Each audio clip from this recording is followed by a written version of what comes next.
Houve um momento no mundo ocidental em que o novo era sinônimo de algo que valia, tinha mais valor do que aquilo que lhe era precedente, ou seja, o velho era descartado. Com o advento da globalização e o intercâmbio das culturas, percebeu-se que a experiência tem um preço, às vezes, imensurável, porque demanda tempo para se adquirir, e tempo é sinônimo de vida. Tempo é sinônimo de vida. Então, o tempo que se leva para adquirir uma experiência passa a torná-lo um atributo, um ativo imensurável, e disso se vale as sociedades mais desenvolvidas, quando líderes e pessoas que já adquiriram um nível de conhecimento generosamente se dispõem a compartilhar com outros. É nesse espírito que a gente aqui no 9 Minutos conversa com algumas personalidades. Uma delas é o nosso entrevistado de hoje, Carlos Aguiar. É um executivo, foi CEO ou diretor, presidente da Aracruz, ex-Aracruz Celulose, atual Fibria, durante aproximadamente 13 anos, e vem aqui compartilhar conosco um pouco dessa experiência ao longo desse período, perante uma das principais plantas industriais do país na área da produção de celulose.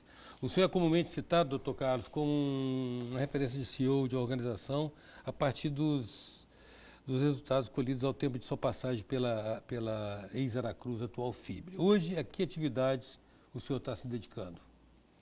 Hoje eu estou no conselho da própria Fibria, no conselho da Veracel, que é uma afiliada da Fibria, onde a Fibria tem 50% das ações e o outro 50% é da Stora Enso, uma empresa sueco-finlandesa. E estou em algumas diretorias aí da Bracelpa, né, que é a Associação Brasileira de Celulose e Papel. Agora, mais recentemente, aí fui convidado para a diretoria do Movimento Espírito Santo e Ação, para dar um pouco da nossa contribuição, da nossa experiência ao setor e à sociedade.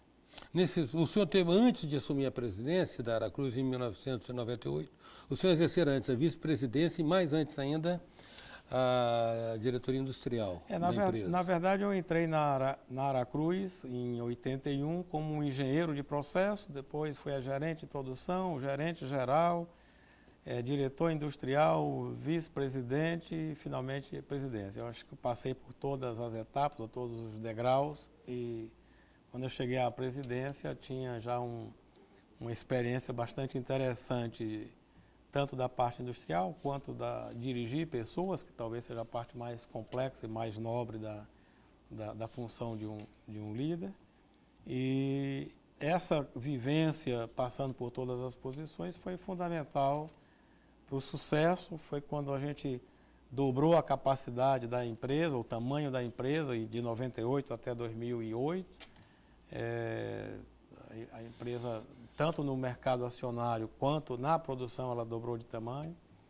Então, acho que foi uma experiência bastante rica e, para mim, foi muito boa porque eu passei por todas as etapas, foi um aprendizado contínuo e me favoreceu muito ao lidar com os problemas mais complexos da Aracruz naquela época. Foi um processo cumulativo de aprendizado, né? E o senhor se familiarizou com todas as circunstâncias, com todos os aspectos. Principalmente o processo produtivo. Eu já aprendi muito sobre produção, aprendi sobre clientes, aprendi sobre acionistas. Eu acho que eu participei do lançamento das ações. A Aracruz foi a primeira empresa no Brasil a ter ações na Bolsa de Nova York do nível mais elevado. Fiz roadshows pelos Estados Unidos, Europa, Ásia, para o lançamento dessas ações.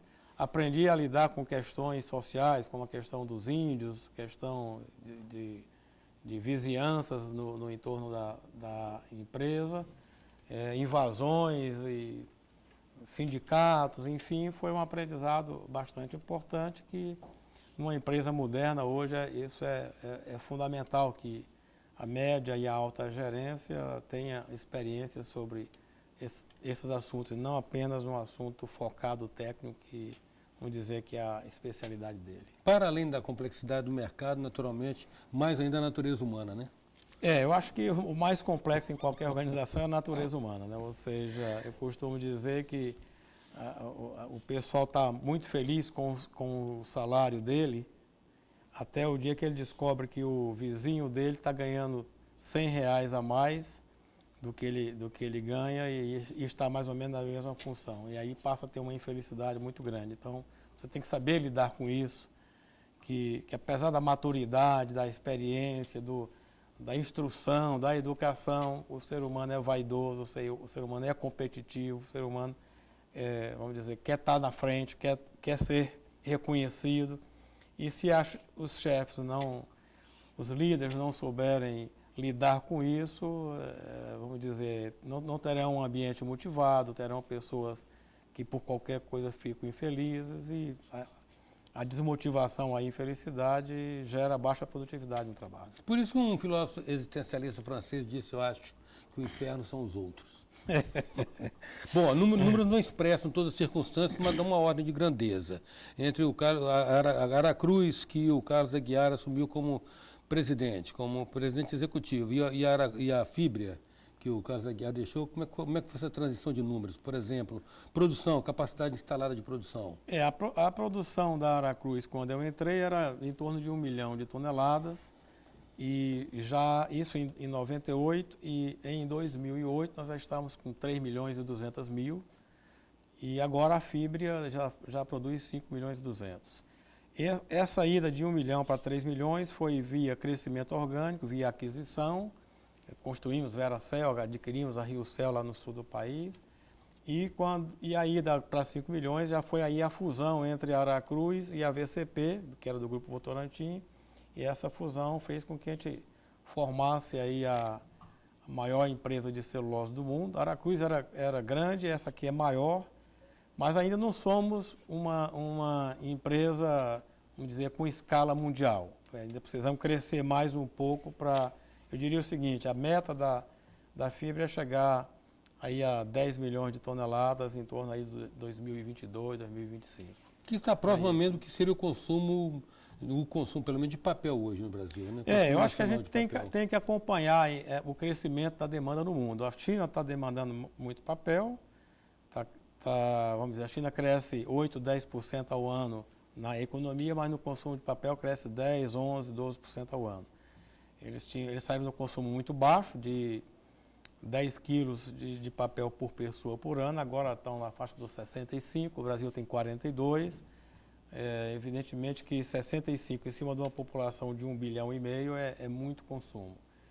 Então vai ter ainda uma demanda bastante importante aí pela frente, e eu acho que a Fibria tem que estar pronta para ser um dos principais fornecedores, né, para atingir essa demanda que vem pela frente. Aí tem a Índia também, que vai crescer, que está melhorando o padrão de vida de sua população, e vários países na Ásia, que quase todos eles são de populações bastante grandes, né? Em 9 minutos, a presença de Carlos Aguiar. A gente volta já.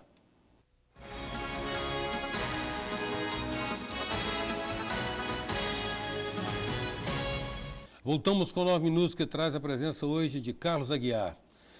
Doutor Carlos, aí no mesmo período de sua gestão, houve uma evolução significativa do preço da celulose? O preço da celulose é cíclico.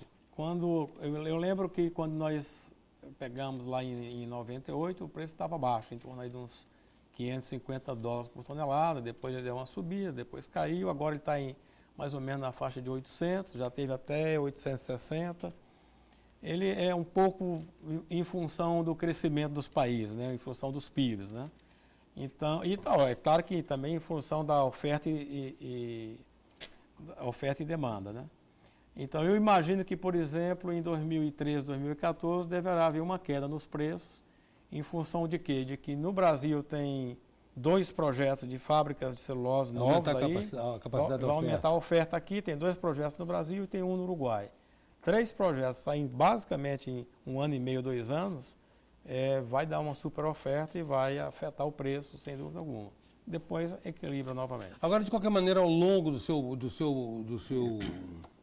sua gestão como presidente da Aracruz, a China foi um fator novo, né? A emergência da China no mercado. A Aracruz acho que foi a primeira empresa brasileira a andar pela China. Nós estamos na China desde 81. A primeira vez que eu fui à China foi em 85.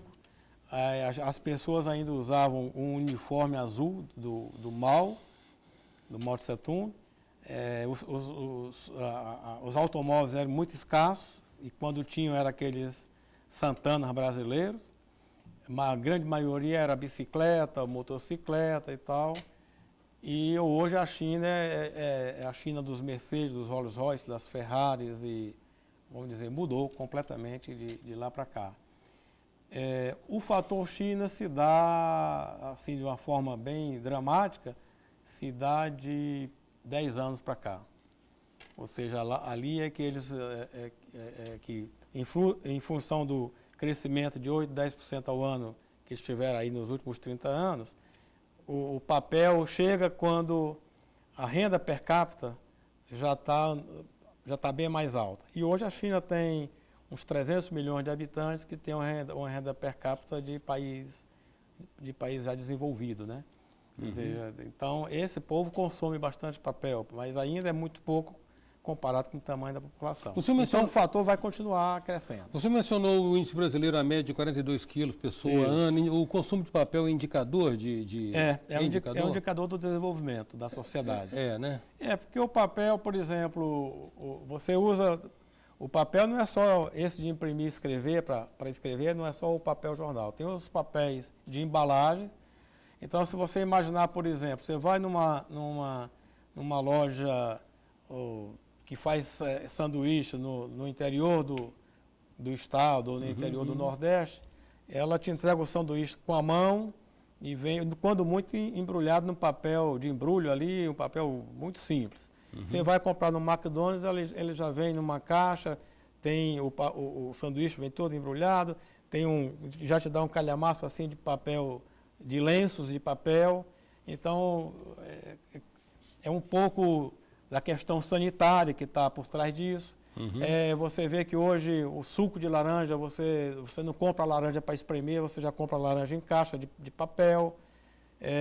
A embalagem em si faz com que haja mais proteção aos alimentos, mais saúde. E, enfim, o papel está bem ligado, diretamente ligado ao desenvolvimento, à educação do pessoal, do povo, etc. Você vê o seguinte, cada carro americano tem uma caixinha de lenço de papel lá dentro, né? Acho que é um dado cultural, né? Em cada quarto de uma casa americana tem um lenço de papel em cima da mesa e tal. Isso significa que nós temos um potencial de consumo para se realizar. Eu acho que o papel é caro ainda.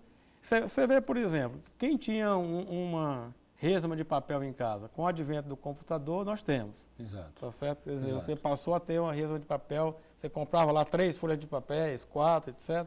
Agora você tem uma resma lá dentro de casa. E a mudança, a cultura, a educação vai levar a um consumo mais alto de papel. O aumento do quadro de funcionários durante o seu período, você assumiu com quanto, deixou com quanto, aí considerando o fato de que certamente inovação e tecnologia de produção diminui a mobilização de mão de obra. Eu diria para você que essa é uma coisa interessante. A Aracruz, de 1985, mais ou menos, quando eu me tornei diretor industrial, ela tinha talvez um número de empregados, sei lá, em torno de uns 8 mil empregados. E ali nós fazíamos tudo em casa, né? Os caminhões eram nossos, até placas para sinalizar as estradas eram nós que fazíamos, porque a cidade de Aracruz lá, a região naquela época, não oferecia serviço nenhum, não tinha empresas em volta. Bom, na década de 90 ou em 93, mais especificamente, com o advento do Plano Real, aqui o dólar, lembra na época do Gustavo Franco, o dólar já estava lá até 0,9, era 1 por 1. Sim. E ali gerou uma dificuldade tremenda para quem exportava. Então a gente fez ali uma mecanização, automatizou, se fez uma série de mudanças tecnológicas na empresa e naquela época a gente reduziu o quadro em quase 4 mil pessoas. Então nós saímos lá de 8 mil, viemos para 4 mil. Mas aquilo foi o que permitiu que a empresa se mantivesse de pé, pagasse a sua dívida, que ela tinha acabado de fazer a segunda fábrica, e eu dizia para o governador, para o prefeito, vocês têm que ter paciência, porque esses 4 mil vão voltar a 8 mil, mas com produtividade, porque nós vamos crescer, e não porque a gente quer empregar. Tem que ser com Sem produtividade. filantropia. Sem filantropia. E realmente depois nós voltamos a ter novamente 10 mil empregados e hoje temos cerca de uns 16, 17 mil empregados. Bem, o nosso tempo para essa conversa com o Carlos Aguiar está encerrado, mas eu convido você a estar conosco no programa de amanhã, quando daremos continuidade à conversa para colher mais a experiência de Carlos Aguiar durante os seus tantos anos à frente da Aracruz Celulose, atual Fibra. Então, até já. Sou passageiro do tempo, tentando entender erro e acertos caminhos, aprender